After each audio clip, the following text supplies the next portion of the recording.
All right, all right. Welcome to Liberia Shall Rise, family. This is Dr. Positive. I'm here with my brother. We're in the same state, but in another town. Mr.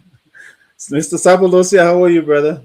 I'm wonderful. I'm wonderful. It's a wonderful day here for all the Christians and those who celebrate this weekend as Easter Sunday. We want to say Happy Easter, and hope you and your family spend it well, celebrating your respective faith. All right. All right, brother. I'll let you introduce the show again. Folks, welcome. Happy Easter to all of you. Mr. Sabalosia, you take on, introduce the show. Tell us what we'll be talking about today. Well, good afternoon, good evening, wherever you find yourself. We want to say again Happy Easter. But today we're going to be discussing issues that we think is affecting our country, and that is the labor law in Liberia. If you watch or you follow some of the things that go on in Liberia, like some of us do religiously, I've been seeing few videos come across with this team calling themselves, I think, Rescue Press. They call themselves.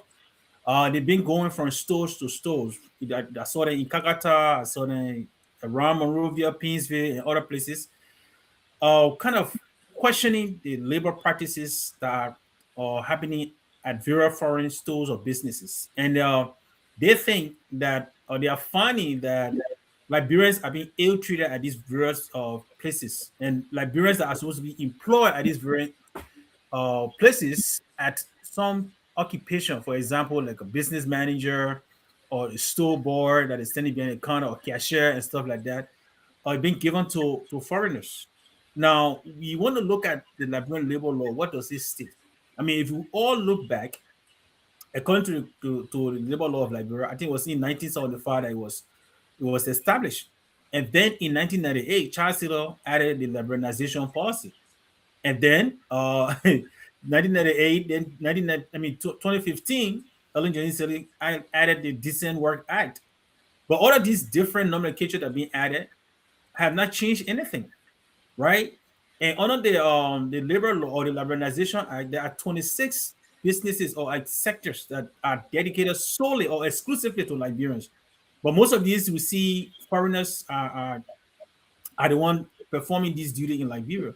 Now the question is, why has nothing changed with all the different titles being added from 1975 to 1998, the liberalization policy, to 2015, the Decent Work Act? Why hasn't anything changed? In fact, it's getting worse. But every store, and I know this for a fact, every stores in Monrovia that I have visited, whether it's Waterside or along the Bushra Island, that is owned by most foreigners, especially Indians, Lebanese, and even Chinese nowadays, the manager or the store, the cashier, the main cashier in there will be paid, from what I heard from, and this I cannot prove this, but what I heard from some of the store boys that work in some of the store guys, I have relative working there. The Lebanese guy that will be standing as the store boy or cashier or whatever they call them, they get paid something up to $1,000 United States dollars. Whereas the Liberians that are working in there as store boys, some of them get $100 or less than $100, right? And I mean a month, $100 a month. Whereas the foreigner that is coming, and some of these foreigners that are coming are being given benefits. And it's sad also that our Liberian labor law does not compare these businesses to provide healthcare insurance for our people. It does not ask for any other incentive. It is left as optional based on the law that I read. It is optional for these businesses to add those other incentives like health benefits, social security, or welfare, or whatever those other or addition that you get from our employment that we do here in the States and other countries. But we need to look at those. Why is Liberia lagging when it comes to how we treat or how we prioritize our citizens? You know, so we're going to be touching on those things and see where we all can kind of make sense out of it. And again, it is Dr. Positive or I, none of us are expert or economic experts, but we're just going from the layman point of view. For me, I was down other side and all over Monrovia to do as a younger boy, and I saw those things in the store. So I'll be speaking from that angle and So knowing what. you still an expert, my man. Don't don't.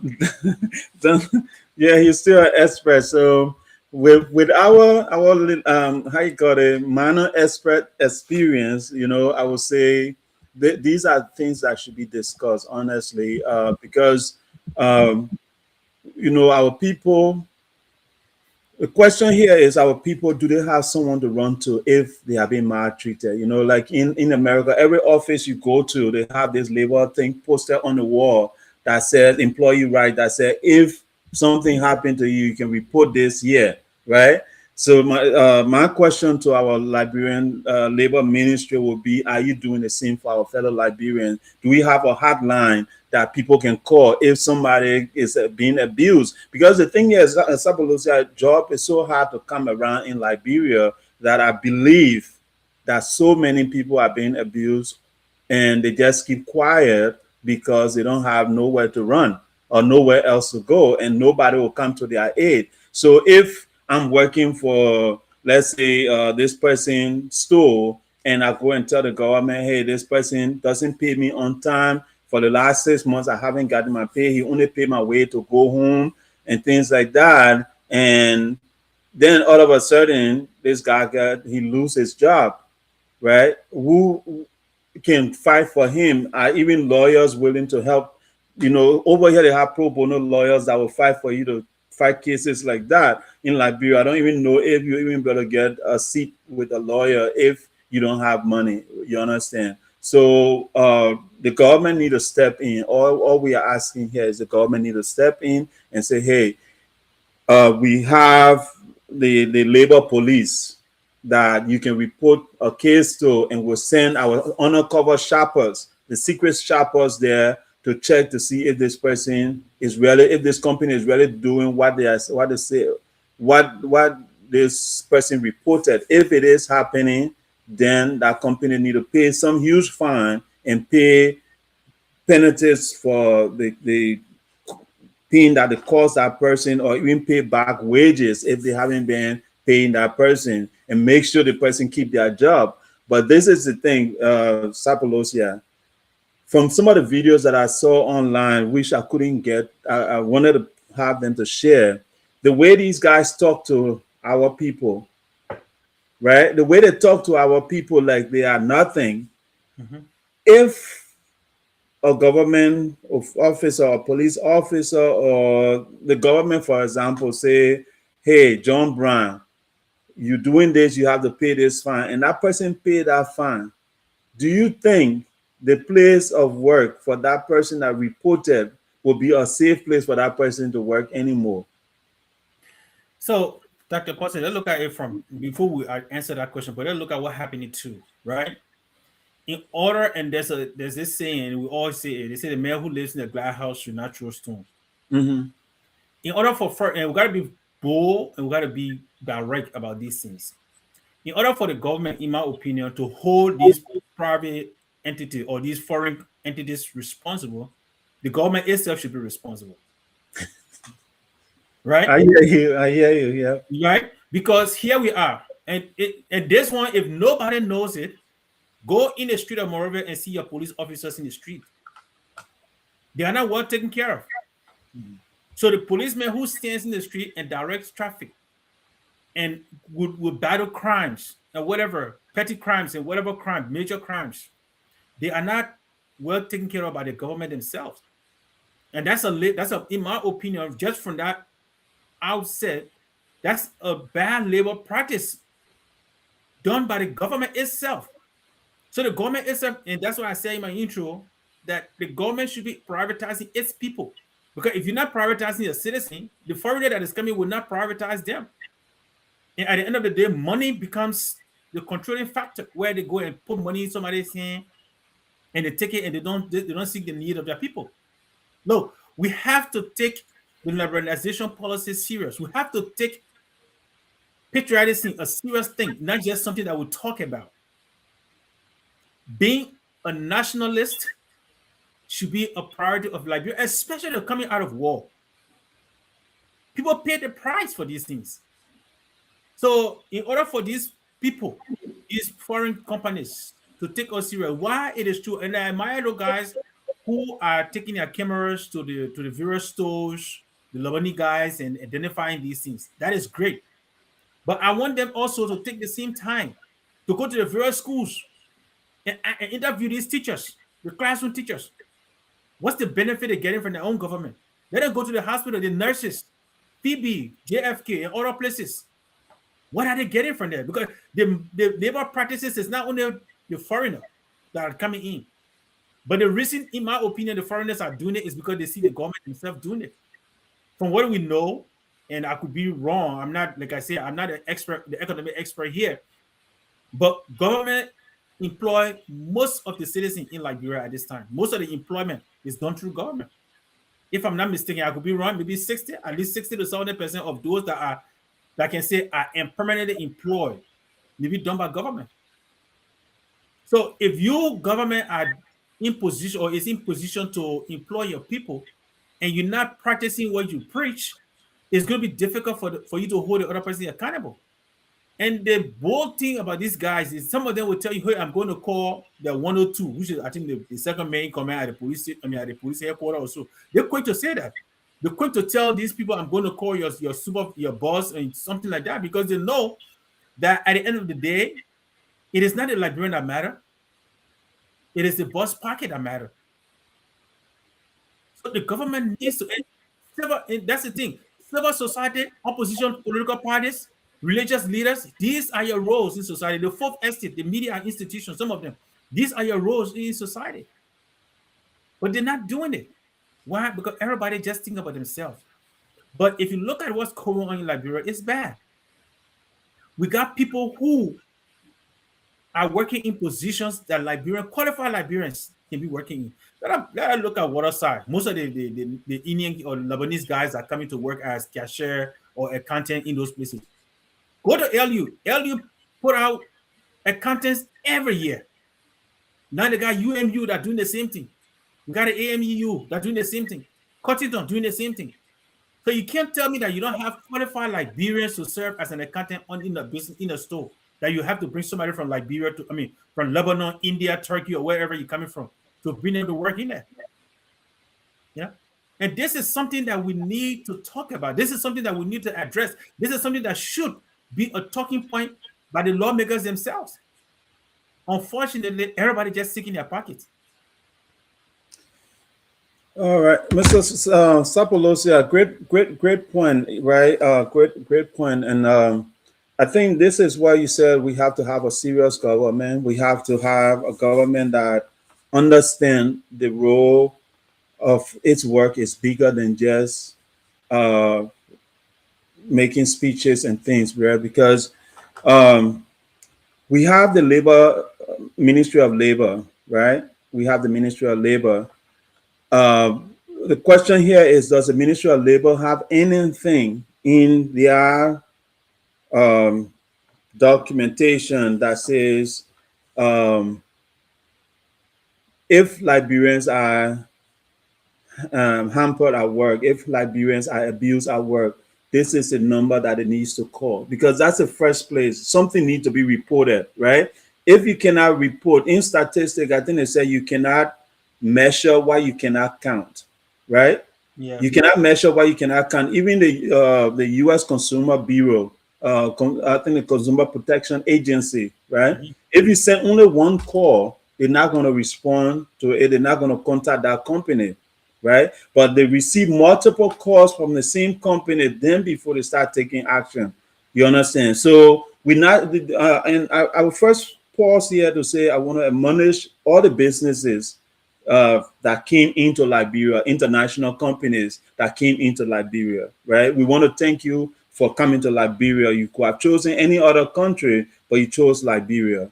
But now, this is the thing.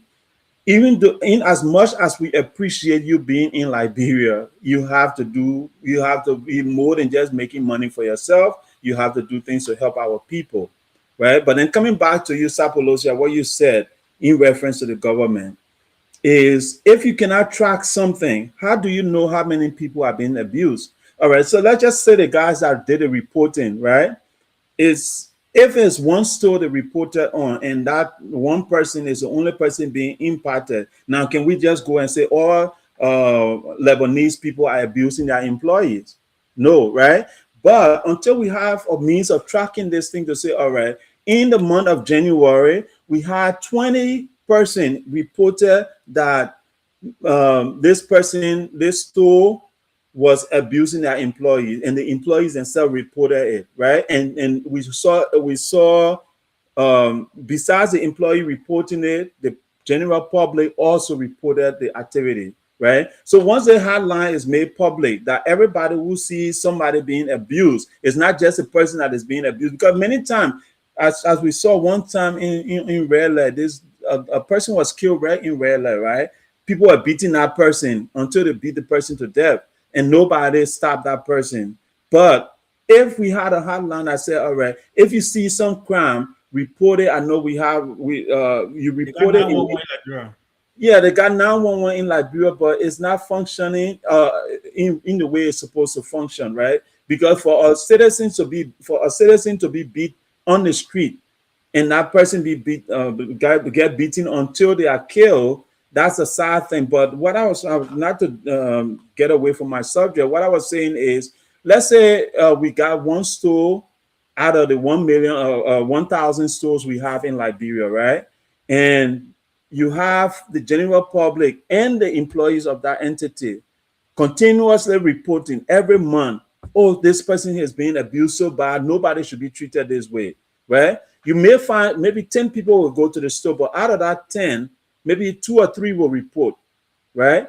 When they see, some people will just see things and say, oh, this is normal in Liberia. That's how it is. The man working here, he have to respect his boss, right? But some people will not say stand for that. They will say, listen, this have to stop.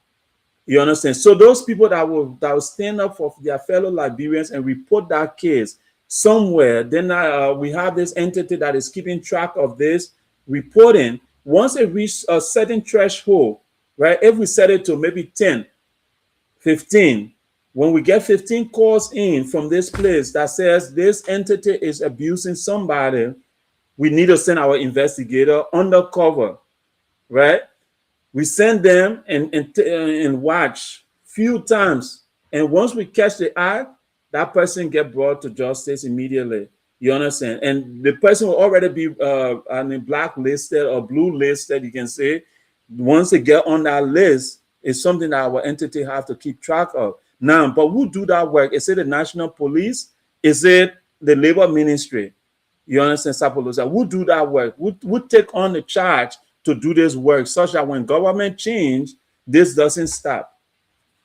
So the Ministry of Labor they have inspectors, right? They are the one that's supposed to do those inspections. Now, when it comes to what arrest and things, they're where they turn those people over to the police if there's supposed to be a criminal record or criminal or crime committed, and that has to go to court and all that stuff. Then that way it goes to the court system. But let me be realistic here. Liberal labor abuse is not something new. We can go as far back as Firestone. I've been to Firestone several times. I used to go to the very plantation just to visit relatives. Okay, where they were giving hectares to one man who they know cannot do the job, but because they Mhm. know the man is married, he got kids, they're expecting him to complete a task that one man cannot complete. So you have to use his kids and Yeah, his yeah, spouse yeah. or his family to get that job done. And the problem about it is the government has never taken any stand against any company that I know of. Besides these things they put in the news, oh yeah, we prosecuted 1 or 2 people in bomb mines. That one of the cases that was there. Oh, we prosecuted. Why are you going to bomb mines? I know there's one Chinese one for the Chinese son is prosecuted. I think 1 or 2 people from bomb mines or one of the mining company that is there. That was it. But why go that far when you're right in Morovia, Central Morovia? You got Mhm. people being abused. I remember, I think it was last year or the year before, where on the Bushra Island. Okay, in fact, that's one of the practices that they have taken now in Bushra, in Morovia area, where they don't employ the Liberians, they just put them on contract. Okay, even though they're not, because these are not temporary jobs, these are Yeah, jobs are supposed to extensive job that permanent company open, right? But they're not employing the Liberians. All they're doing is they bring their 1 or 2 Lebanese or whoever they bring in from out of the country to get them permanent employment. But the Liberians they get in 3 weeks contract. Then yeah. they cut that contract, or then they get another 6 month contract. Those are all abuse of labor. to be realistic, because they don't want to give the incentives that a full-time employee will get. They don't have to provide the protective gears. There are All some right. that shows where the people are working in the hardware area. They don't have helmet. They have on regular slipper, and some of the slippers are even tuned. You and I here, when we're working in any, we are protected by OSHA. Where we're working in certain area, we have to have a closed-toe shoes. And some places, especially for people who working in construction area, you have to have a steel-toe shoes because Yeah. any heavy metal or something could fall on So, your toes. for So those are example, provided. all stellar metal employees that work in the mines and all those stuff, they have to have steel They're supposed to toe have and they have high, the protected yeah, hat. high helmet, reflective gear, just in case they work at night. They're supposed to have steel-toe shoes. Okay, there was one of those one. I think the one was still in Nima or Metal was one of those places. But there was one where they had the oil palm. I watched that oil palm era where they say they will be doing oil palm stuff. No shoes. Some of the guys are sharing the boots, the rain boots they gave them. Yeah, they're sharing rain boots. No gloves. But the labor minister they know about these things, but because they don't care about their citizens, that's the problem we have in Liberia. The people do not care about their citizens. So So the some of people this, I become ask you numb to the plight of their citizen because they don't care about their citizen. They become numb to the citizen plight. again, Sapolosia, everybody, I said this here before, I will say it again. You know, we usually look at government change, we look at the new president, we look at the new minister, the new director. Um, the people doing these roles have to know the importance and the essence of their role, right? Mhm. For example, I don't think President Bouaka in his status should even put him mouth in labor business, right? Until there's a big failure happening that it cannot, it's so shameful to the country that he had to step up as a leader, right? But the labor minister should be the one spearheading all these things, right? Because his title says labor minister. Because I don't accept they tell me it means something else, right? The minister of labor should be the one spearheading these things. Have people in all these counties, not just Monrovia, right? All these counties have inspectors going weekly, daily to go and check those places to see how Liberians are being treated, right? And this thing should be reported somewhere. But if the labor minister doesn't see the magnitude of work he has to do and the value of his work, then he just sit in Monrovia and signing documents, signing paycheck, hiring new people, and then going on his day-to-day activity. There should be a plan in that labor ministry that says, all right, we have 1,000 companies that are owned by foreigners.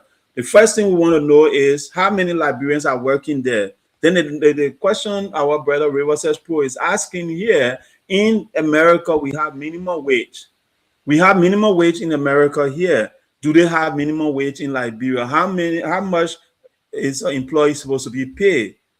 From a private sector perspective, how much is that person supposed to be paid? And once that is established, those can be the first question that can be asked when you go interview somebody at a company.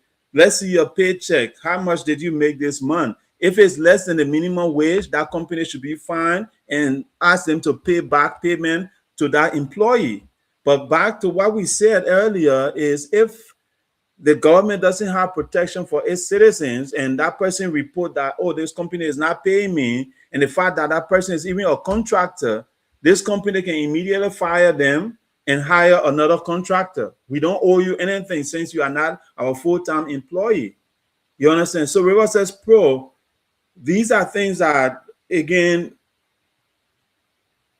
we have to dig deeper to find out, because I don't think, even if it's on paper, the people that are supposed to be doing the work are not doing the work to find out, hey, if we say Liberians should be paid $100 a month, or $1 an hour, 150 an hour, $2 an hour, a penny an hour, who is there to track how many employees are being paid a penny an hour or $1 an hour? Who is tracking that? And the labor ministry, the finance ministry, they should be able to see that when the person paycheck come in, if they are seeing so many people paycheck coming in and it's less than the minimum wage, somebody from the finance ministry uh, should be able to come up and say, hey, or not finance ministry, but Liberia tax, the tax revenue, it's a LRA, right?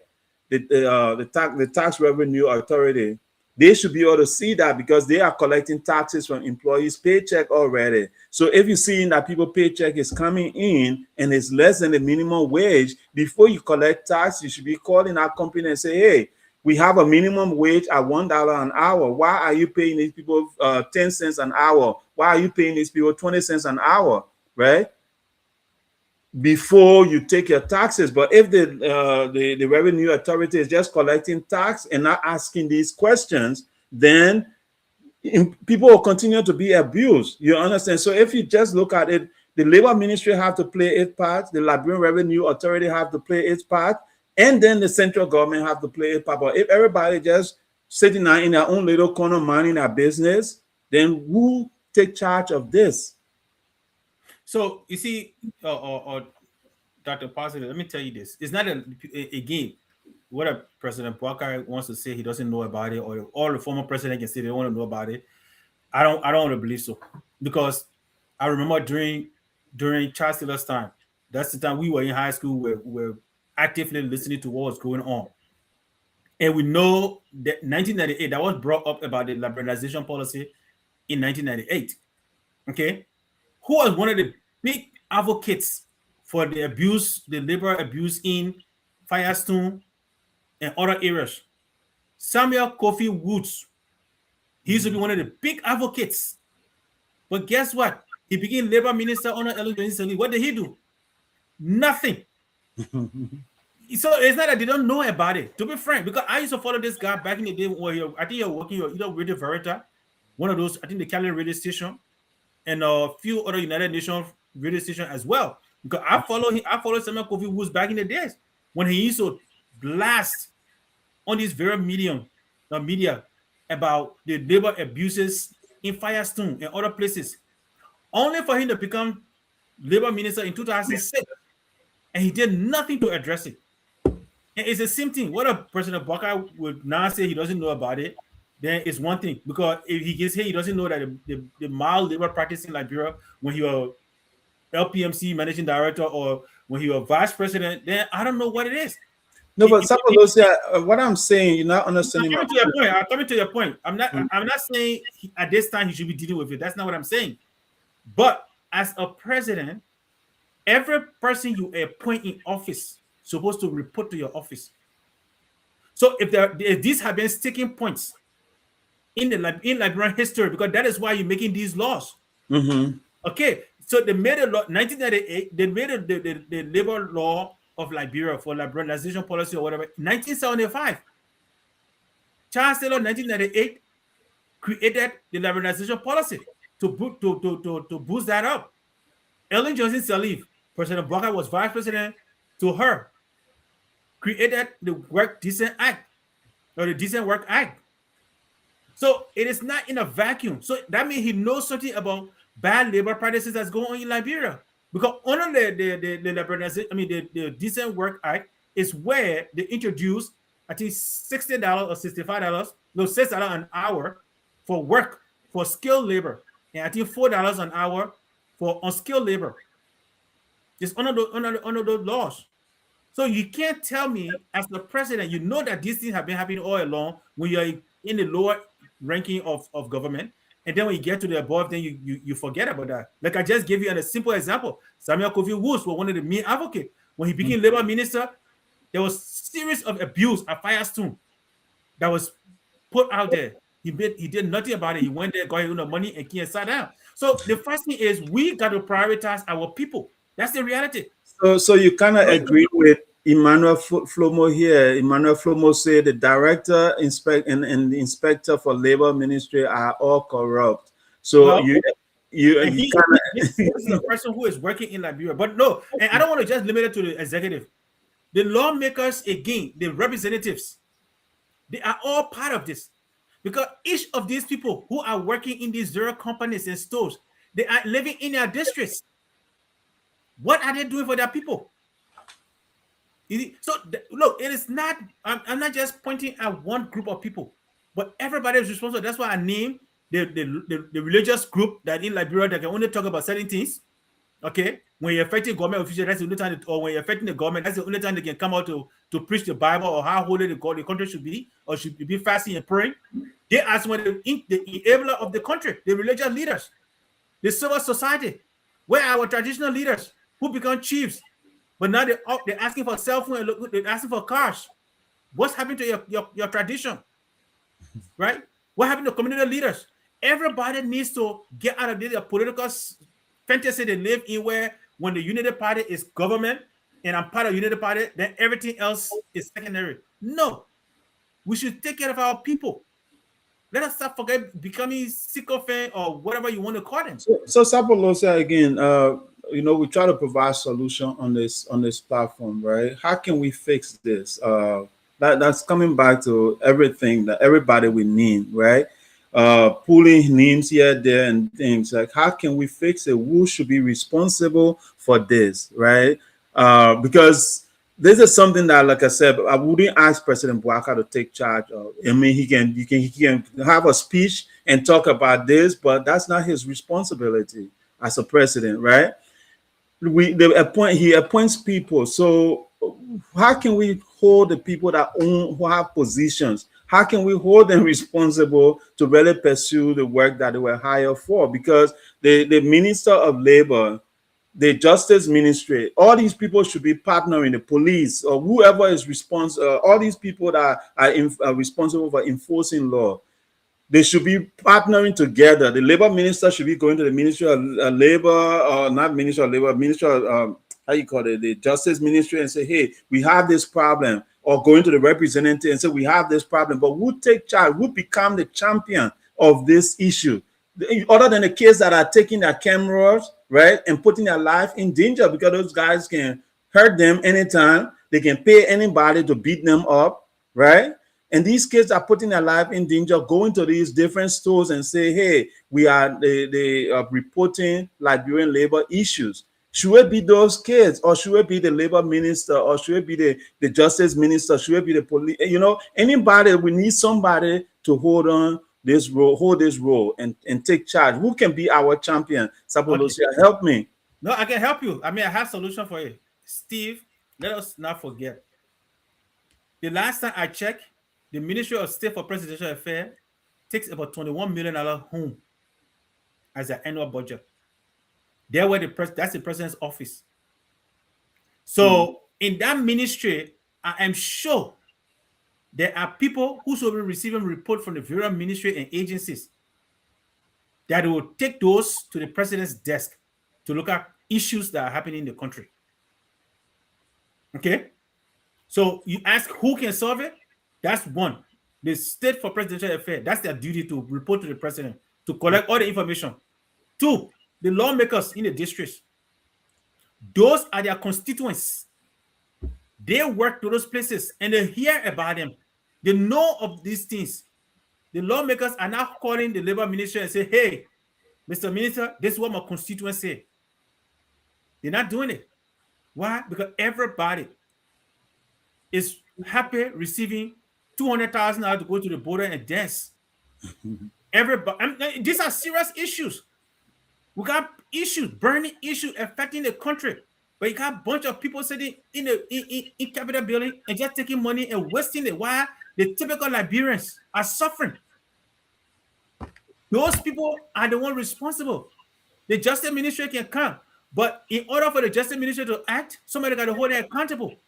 So the president has to hold each and every minister that he appoints or director he appoints accountable. And the lawmakers have a duty to their people to hold these ministers and hold the president accountable before passing a budget and asking for extension to put small money in there for themselves or put a lot of money in there for themselves. They should be asking for benefit for their citizens. And the Sapolosia, lawmakers, yes. hold on 1 second. Riverside Pro, man, you need no permission to call him, man. Just call in and start asking permission. Just call. Go ahead, Sapolosia. Yeah, so if you ask what's the solution, the number one solution is accountability for everybody. Everybody needs to be held accountable. If you and I will work here, okay, whether you work remote or you work in the office, you have to give a monthly report. I do all the time. I got to give monthly report of the money that is given to me to run a department. Mm-hmm. If I don't do that one or two times, I'm fired. So how can we run Liberia the same way?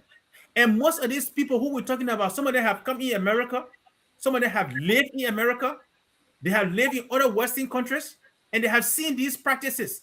So why, when it comes to Liberia, there it is nothing, and we're still thinking that Liberia will develop magically? No, we have to put a system in place, and one of those things is taking care of the Liberian citizen, making So, sure their well-being is a focus. Yes. so Sapolosi, I think for me, Riverside Pro, you can call in anytime you're ready. I'm watching the phone.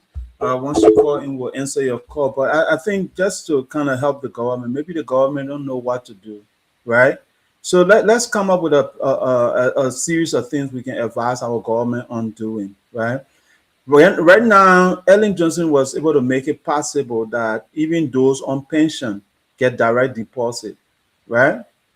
So everybody that is employed at any company, a simple thing to know, like Riverside Pro was asking, what is the minimum wage, and who check to see if the minimum wage is being paid, and if not, what happened, right?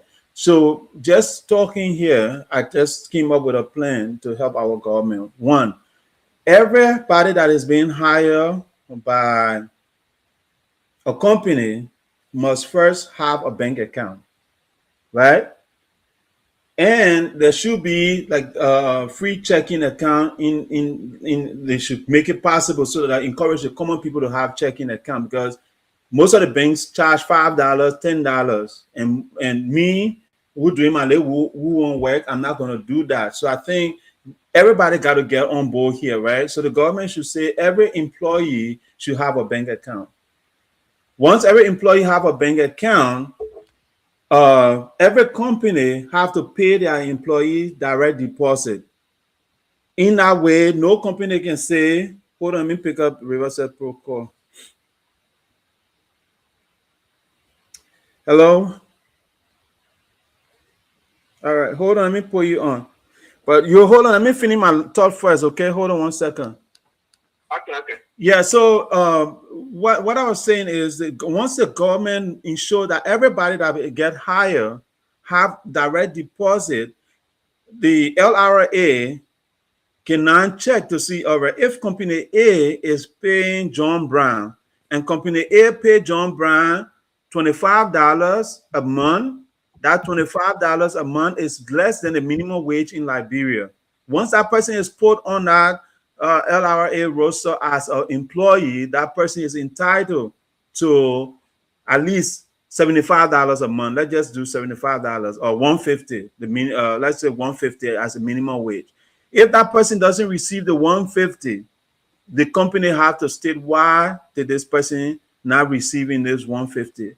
So you see how everybody getting their role, because the LRA itself now is going to be checking, and then once the LRA see that coming in, they report to the labor ministry and say, hey, we have this company that is depositing this amount in people check, and we're not seeing the minimum wage.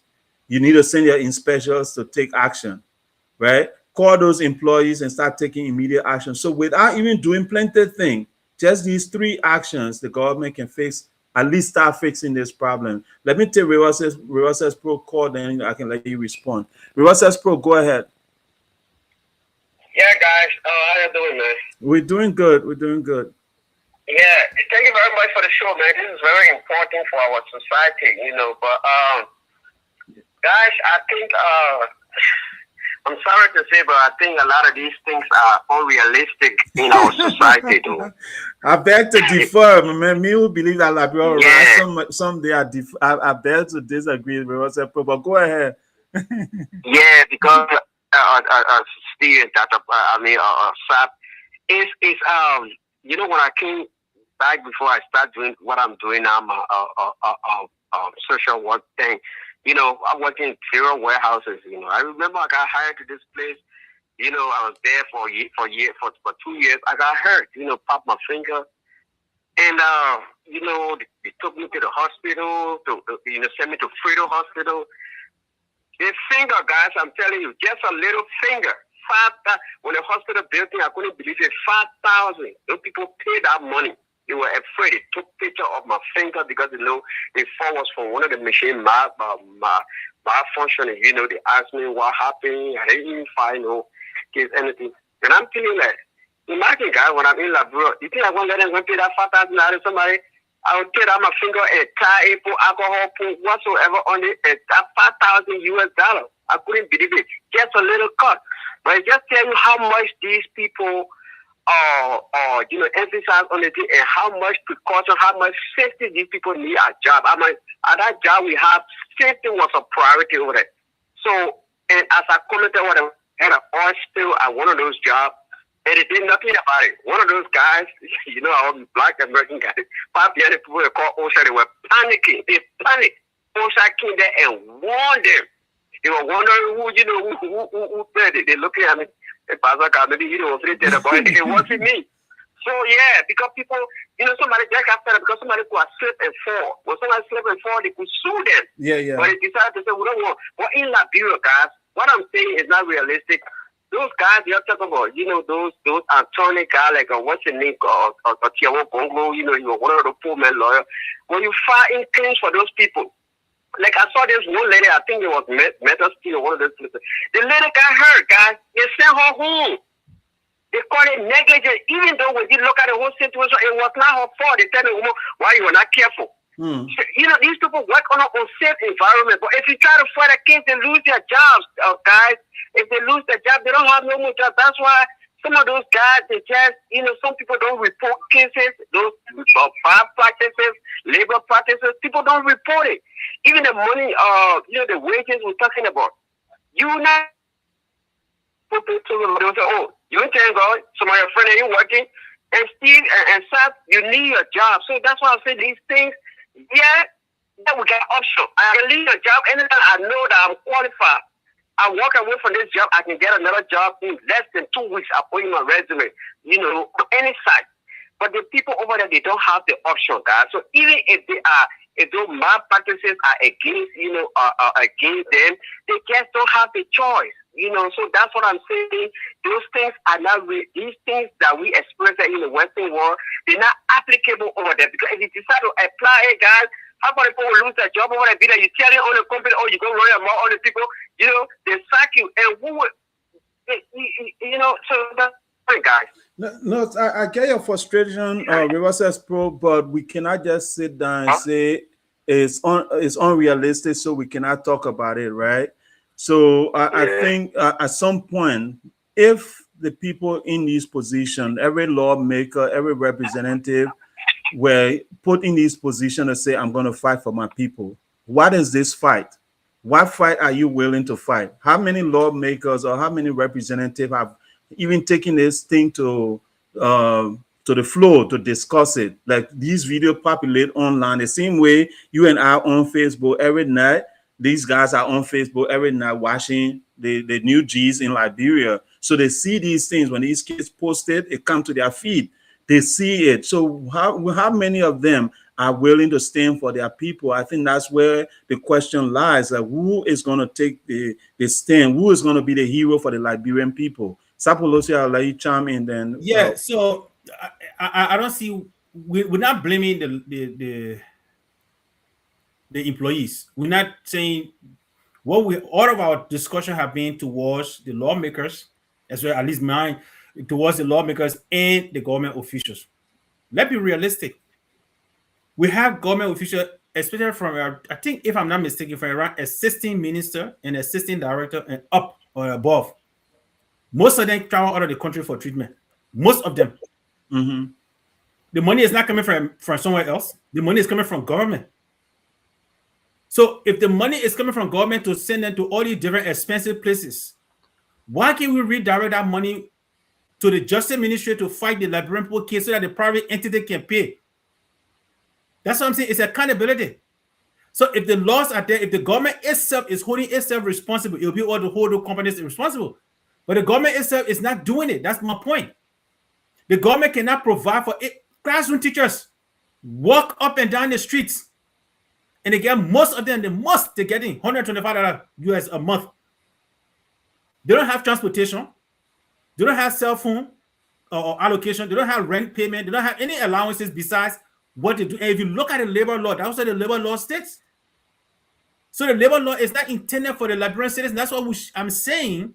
We should now start to prioritize our citizens over anything. But what they're doing is, those that are in power, they're only sticking their pockets. That's all. But it is possible, and it can happen in Liberia with the political will and the human will in the country. But the problem is our people, the lawmakers who in these districts, that the people are running from every day to walk to work, they don't care about them. The budget just, look, in the space of 20 years, Liberian budget have gone from less than $1 million to $1.2 billion. But nothing have changed for the common people. And Remo said, Pro, you telling me that these things that we're talking about cannot take place? Yes, they can. Yes, they can.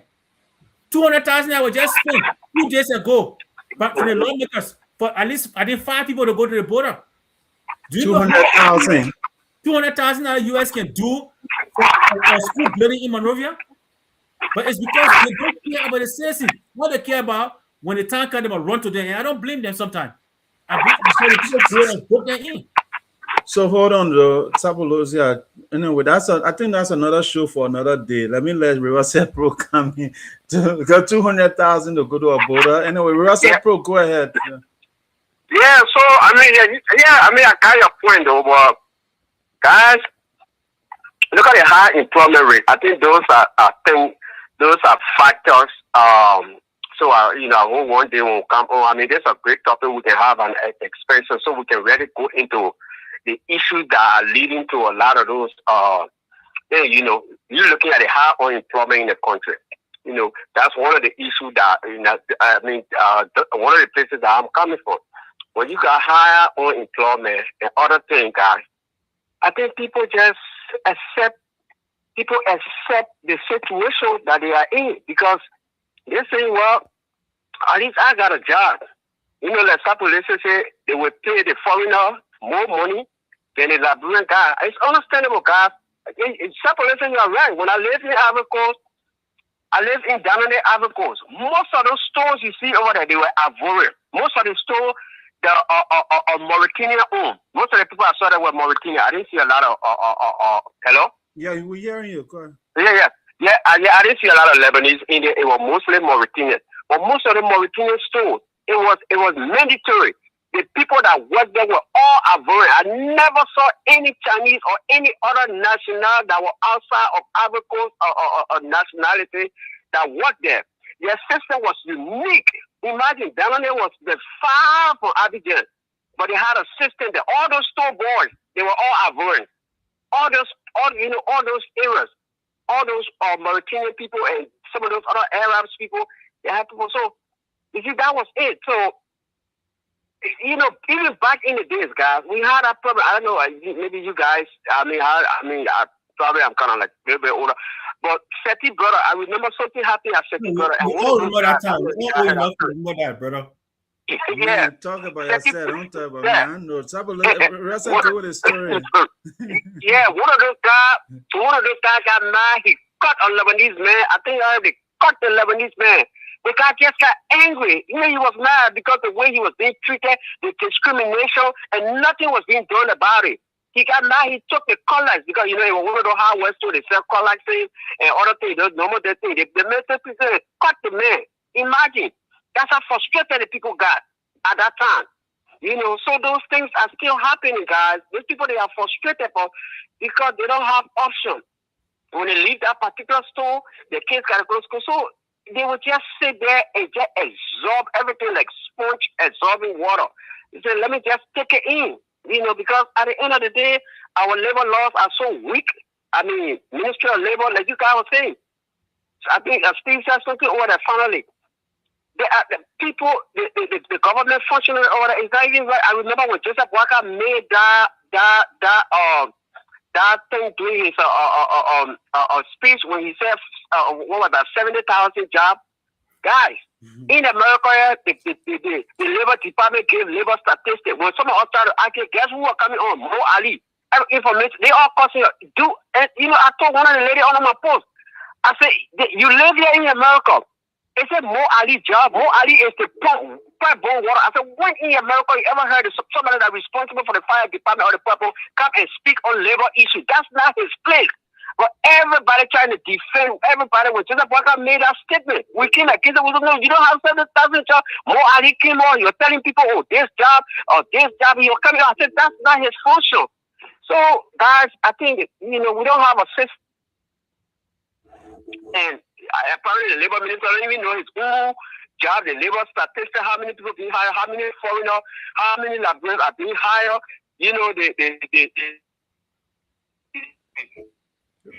Rosa, I know why you have your line breaking up now. The Liberian not call your line. I said, Liberia Telecom, not call your line, man. I know where you are. You calling BB people name, man. Okay, yeah, so that that's the point I'm making, man. I'll be following the show. All right, thank you so much. But no, you see, Steve, that's the problem we have. One of the problems we have is that, again, and I will keep stressing this, nobody wants to be held accountable. Now, we're talking about unemployment rate. Just imagine in a country where your unemployment rate is high, then you bring in a foreigner to do the job that the Liberians supposed to do. Then you said unemployment rate. That's some of the factors. Every store, we got more than 200 or more than 1,000 stores right from Bushra Island to Red Light all the way. Those Lebanese store, every one of them, the next guy in line behind the counter is a foreigner. I mean, Sabalosia, let's talk to, right? Like I was saying in the back room before we came live, right? The next guy in line is fine to be the next person in line. I would not accept anything. Let's be realistic. I would not agree. I would not be realistic. I start a company, the business manager, when we got thousands of hold on, Sabalosia. Let me make my point. You start a company. You need to bring somebody that is of the same mindset with you, right? Other people can be trained to move on to that position later on. But when you're starting a business, honestly, most of the time people bring somebody that is their confidant, somebody they trust to take that position. So this next guy in line is fine. But then after that next guy, let's say 90% of the employees should be Liberians, 10% should be the people that own the company. You can say that because people coming to invest their money. We have to be realistic, right? The problem I have with this whole situation is from the next guy in line to maybe if that 10 person working in the store, you have 7 foreigners and 3 Liberians. That's a no for me. You understand? I think the government should have this thing where somebody is inspecting and checking to say every company, if the policy says 90% of your employees should be Liberians, 10% should be your own experts, that's fine. And then over time, that number should decrease, right? The 10% should decrease to maybe 5% over time, right? But in the beginning of the entity, you can say 10% your own people, 90% of the regular labor should be Liberians. Okay, in so that way, let me give you the labor law. No, hold on. Let me finish now. No, let me give you the labor because I don't want to go based on assumption. Let us go based on the law. Come there, Sapodosia. But over time, if that company is not training people, Liberians, to take on roles that Liberians are capable of doing, then that becomes a problem. That's what I was going to say, because you can't have somebody in a position forever. Over time, you have to train people to take on those roles. And then if the company is expanding, you can start moving people in different roles. But anyway, go ahead with the labor law. Yeah, the Liberian labor law states that the only time any company that is being established in Liberia that you can bring foreigner to occupy a position unless there is no qualified Liberian to do that job. Like business manager in Liberia, right? Like the Lebanese got a store. Most Lebanese stores we see in Liberia, most of the 2 Lebanese guys in there. The 2 Lebanese in there, one is the man who owns the business, and the second is the business manager. A position that should be held by a Liberian. Okay, and let us not forget. We shouldn't act like it's not happening. Most of the money these guys use to open their stores in Liberia is from the Liberian government. Mhm. This is something that have been proven. There are data that have been proving that most of the foreigners in Liberia go to the Liberian banks, not even the commercial banks sometimes the central bank, and they get money and go open businesses with no stipulation, just as they have done with other companies in Liberia. So so They don't put the Liberian citizens' interest ahead. They put their personal pocket ahead, and that is wrong.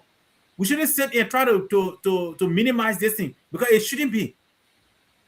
so don't we cannot blame the company themselves, right? That's why I'm saying if you I look didn't at blame the everything, company. Sure. I mean, yeah, I have we not have blamed to the blame company. the host. All my argument have been the executive and the lawmakers. Those are that what I have said all throughout today. I've been Yeah, consistent with because the whole system, even the banks should be regulated by the central government that says, hey, if you are giving loans, Liberians should get loans.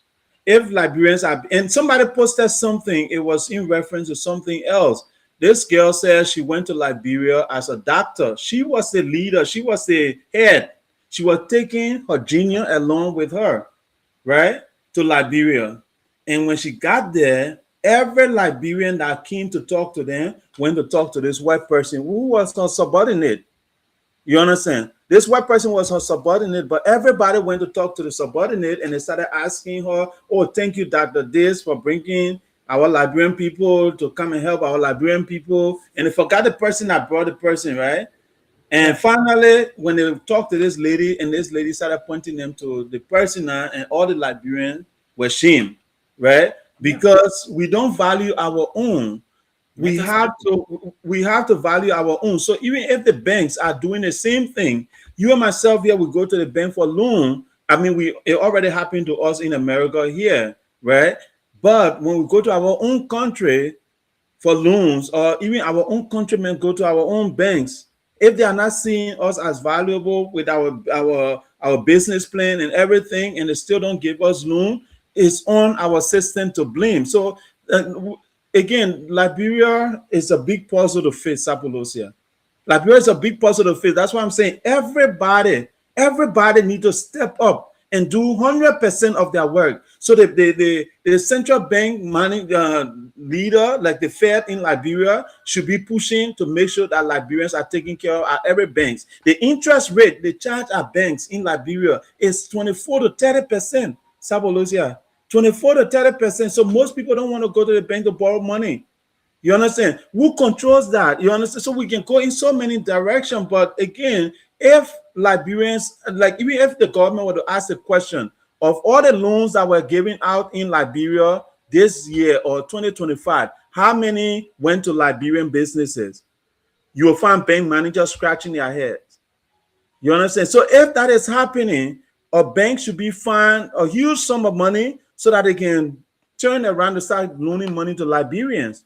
You know, so this is a problem that is so big that the people in leadership have to revisit the purpose for which they got in leadership, because this is so serious that if they're not looking at all these things and they're just looking at, oh, okay, because 10 people came to me this month to ask me to help them, I need to get a raise as a senator. That's crazy. And that's why I'm saying us, the Liberian people, have to now start stepping up to start using our constitution to impeach people or to start memorandum to take people from office if they're not doing the work they're doing. Because Sapolosia, our country have bigger problems, and we need people who can fix it. And when would this start? Well, if we start when we start holding ourselves accountable, I will go back to my basic. Accountability should be number one. It doesn't matter who gets there, and we need to deviate or get away from this political alliance. When you're in opposition, nothing the government does is right. When you're in government, nothing the government does is wrong. We have to get away from it until we can start putting Liberia first. Our country will continue to go this route. I'm telling you, Steve, the main reason that we're having this discussion is because Liberians do not, and I'm saying it, do not love themselves. People don't love themselves. They have gotten this colonial slavery, mental slavery that they can't graduate from. Every time they try to tell them using this, and unfortunately, they use the hurricanes in the Bible. to keep living their life until we can get away from those things, my brother. Liberia will continue going the route it's going. The fact that I can take money, I will go to Liberia, take the money that's supposed to benefit the man in the community, and take it and consume it I alone. And then that man will tell me, he say, my man, go ahead, at least you doing it for Liberia. At least you building house in Liberia. At least what sense does that make? The money that's will be divided among us. I'm taking it for myself, and you telling me, say, yeah, take it. Until we can realize those things, until we can realize our rights, until we can realize that the nation belongs to all of us, we'll continue heading this direction. And like Robert Pro said, some of us who went to school together, some of us who were one day debating that things are going the wrong way, things are going the wrong way, and then when we get to that same place, we're looking the other way. It's just insane. You know, everybody should stay in their lane. The unemployment rate is high in Liberia. One of the factors is because we outsourcing jobs. Just imagine. I don't know whether it's still happening, but I know during George Weah time, call you had when you're calling for the put, your call had to go to India for them to answer technical support in India. When you in Liberia, you can get anybody. The men don't even understand Liberian English. Why would you want to send your call to India from the put? So you got high unemployment rate, but you're outsourcing job. You got high unemployment rate, but you're taking your job and giving it to foreigners within the country. Job that your Liberians are qualified to do. And I will keep insisting on this. There should be no reason why we have store managers as a foreigner when we have a lot of business degree holders in Liberia. We need to push Liberia first. It don't happen in most African countries. And we're all in the same sub-region. In Ghana, in Ivory Coast, like the brother said, even in Guinea. I don't know for Sierra Leone much. So when will we start? When will our country develop? You're creating middle income for a foreigner who will take that money and go back to his country and build. And then you keep saying, these Liberian people are lazy. They can't do this. They can't do that. What have you given them? No opportunity. You and I sitting here, the reason we're sitting on this platform and can provide is because when we came, America gave us the opportunity. There are a lot of talented Liberians in Liberia that have talent to do a lot of great things, but they have been strangulated by the very people they elect to put in offices.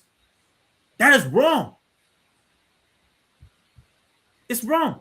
Yeah, Sapolusi. I mean, this brings tears to all of us eyes. And like you see, my brother Mariwa just posted here when we're talking about loans, right? Every step of the way, you gotta bribe your way in. So you gotta pay to sign and get accepted to do the application.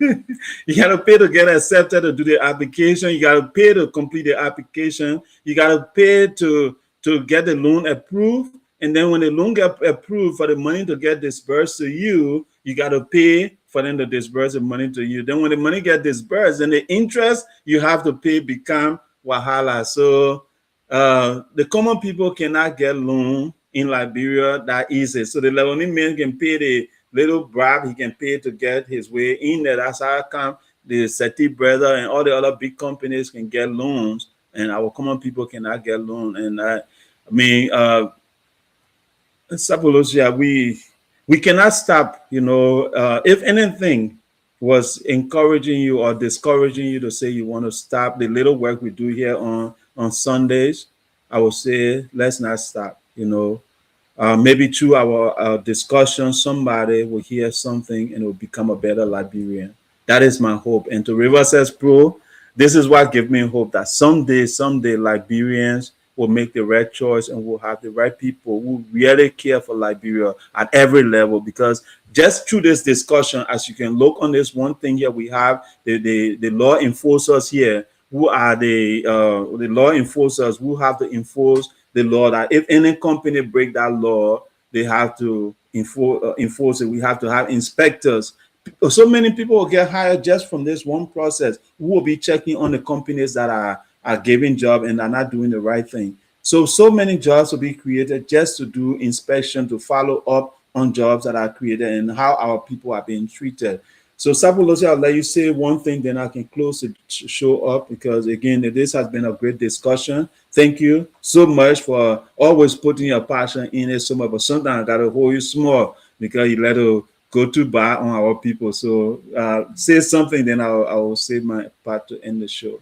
Yes, again, look, Liberians, when we say these things, we're not saying it to come. I mean, for me personally, it's not to attack any individual, but we need to create a system in our country where the little man can have the opportunity.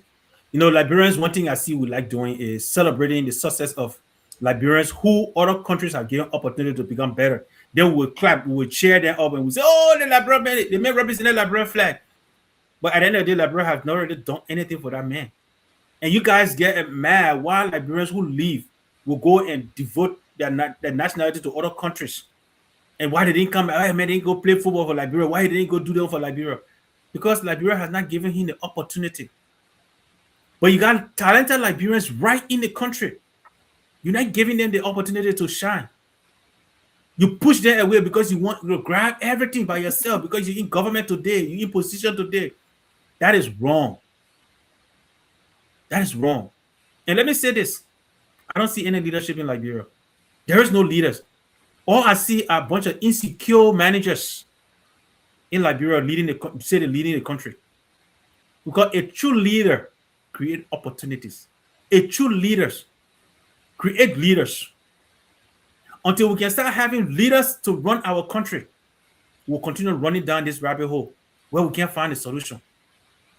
Create opportunity for your young people.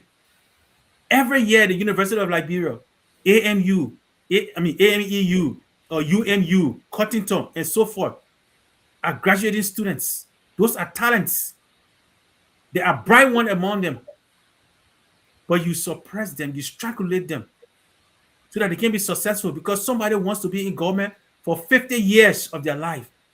They can't leave government, which is the only means of employment in the country.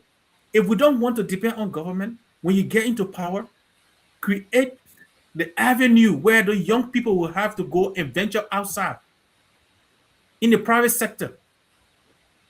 Going forward, let us create law and enforce the labor law that states that, like a position, accounting, business manager, and stuff should be the one working in the store, not a Lebanese man from Lebanon.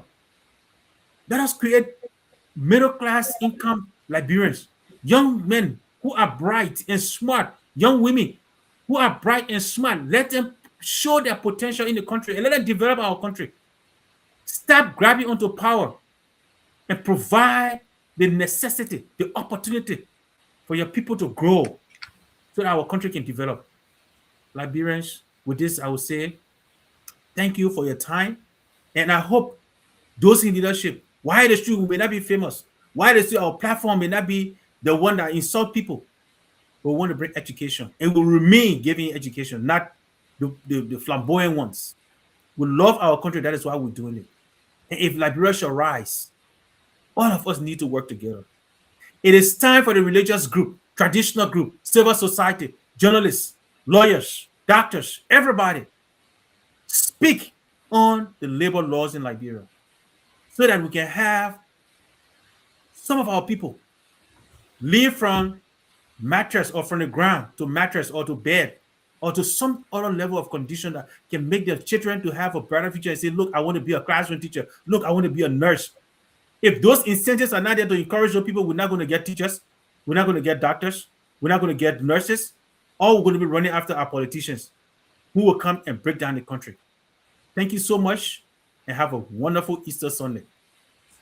Thank you, brother. Thank you. And I think you said it all. So, family, again, I just want to thank you all for watching. Again, happy Easter. And I wish you guys all the best. And as we all dream to make Liberia a better place, I just want to say let's keep trying in our own little area, wherever you are. Keep trying, keep talking to your friends. Some of you have friends that are in leadership. Ask them these questions. Ask them. Say, what is your dream? What is your vision for the Liberia that you are working so hard to become elected? What is your dream? Is that dream dying, or is it just something that you now lay on the side because you got the position? Ask them these questions. What can they do to make some of these things work for us? You know, you may know the labor minister, you may know the justice minister, you may know the police director. Somebody, Ask them, tell them, show them some of these videos that are being shown on social media where Liberians are being abused at different stores, at different companies. Liberians are being abused. We will stand for Liberians. Liberians are not people that are xenophobic or anything. We love people, but because of this love, people shouldn't abuse us for that. You know, other countries like in South Africa, they are kicking foreigners out. We cannot do that as Liberians. We don't, we not, that's not our style. You understand? But we want our people to be treated right. We want our people to be treated with respect. We want our people to be given wages, what they call living wages in America here. What they call living wages are when somebody work for you, let them get paid so that they can be able to feed their family and send their children to school. On that note, we want to say thank you so much to all of you. I just want to end the show with a sad note. We lost one of our dear family member, community members, Mr. Michael Freeman. He was a hard worker in the community. He did so much for the community. I mean, he was on the soccer team. He worked with so many kids, and you know, we lost him yesterday in the community, and it's been tough for our community. It's just something that I've never done before. This is the first condolence I'm giving on this platform, but this one is close to home. I just wanted to stop and say that, and I wish his family all the best and everyone that is related to him. I want to say, be strong and hang in there. You know, everything has time, and we just pray that you guys remain strong. And to the children, we wish you guys all the best and stay strong. Again, thank you to everybody. You guys have a great week, Mr. Sapolosia. Thank you so much for today. You have a great day. It was Yeah, nice thank seeing you. you last weekend, even though at the end of the day I couldn't see you, but it was good hanging with you small. Yeah. Yeah, thank you so much. And your presence was highly appreciated last week. And with that, I want to extend my condolence to you guys. And from on behalf of the Liberian Association of Greater Houston here, I want to extend that condolence to the LWF. Is that, LCA, yeah, FC. LCA, DFW, yeah. Yeah, yeah. So the Liberian community there in Dallas. So I want to say we extend our condolences to you guys, and we pray that you guys remain strong and keep on the hard work that you guys do. All right. Thank you, brother. Have a good day. You too. Thank you. All right.